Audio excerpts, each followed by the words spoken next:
Hello students, এবার আমি তোমাদের একটা স্টয়সিওমেট্রিক ক্যালকুলেশন একটা করে দেখাবো, যে অঙ্কে কি করে স্টয়সিওমেট্রিক ক্যালকুলেশনটা অ্যাপ্লাই হয় সেই বিষয়ে আমি একটা অঙ্ক করে দেখাচ্ছি। দেখো, ক্লাস 10-এই তোমরা এই স্টয়সিওমেট্রির প্রচুর অঙ্ক করে এসেছো।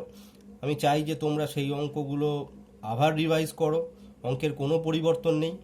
আমি পার্টিকুলার একটা অঙ্ক, এটা একটু স্পেশাল, এই কারণে তোমাদের এই অঙ্কটা আমি করে দেখাচ্ছি।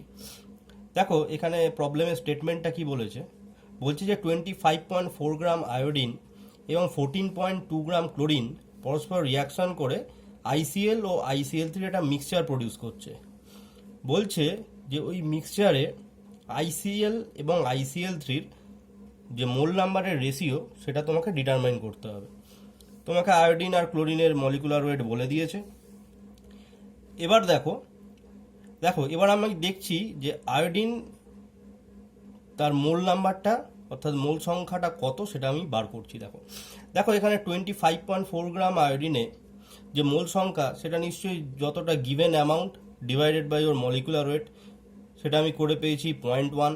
সিমিলারলি আমি ক্লোরিনেরও করেছি, সেটা হচ্ছে 14.2 গ্রাম ক্লোরিনের মোল সংখ্যা সেটা হচ্ছে 14.2, অর্থাৎ যে অ্যামাউন্ট তোমাকে দিয়েছে ডিভাইডেড বাই ক্লোরিনের মলিকুলার ওয়েট করলে আমি পাচ্ছি 0.2।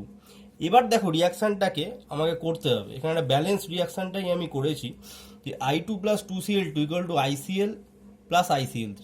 তাহলে দেখো, রিয়াকশানের স্টয়সিওমেট্রি থেকে আমি বুঝতে পারছি যে এখানে 1 মোল আয়োডিন আর কত মোল ক্লোরিনের সাথে রিয়াকশান করবে, 2 মোল করে 1 মোল ICl আর 1 মোল ICl3 ফর্ম করবে। এবার দেখো, এখানে আয়োডিনের মোল সংখ্যা আমি কত পেয়েছি, 0.1। তাহলে ক্লোরিনের মোল সংখ্যা কত পেয়েছি, 0.2।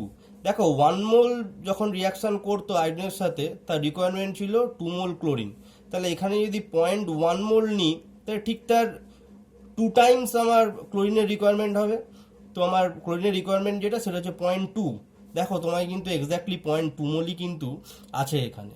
তাহলে আমাদের কোনো এখানে পরিবর্তন করার দরকার নেই, আমাদের যা দরকার ছিল অ্যাকর্ডিং টু স্টয়সিওমেট্রি আমাদের আছে। তাহলে 0.1 মোল যখন 1 মোল আয়োডিন রিয়াকশান করে 1 মোল ICl আর 1 মোল ICl3 ফর্ম করে, তখন নিশ্চয়ই 0.1 মোল সে রিয়াকশান করে 0.1 মোল ICl আর 0.1 মোলই আমাকে ICl3 দেবে। তার কারণ এখানে ক্লোরিনের অ্যামাউন্টটা টোয়াইস আছে, এখানেও দেখো টোয়াইস দিয়েছে।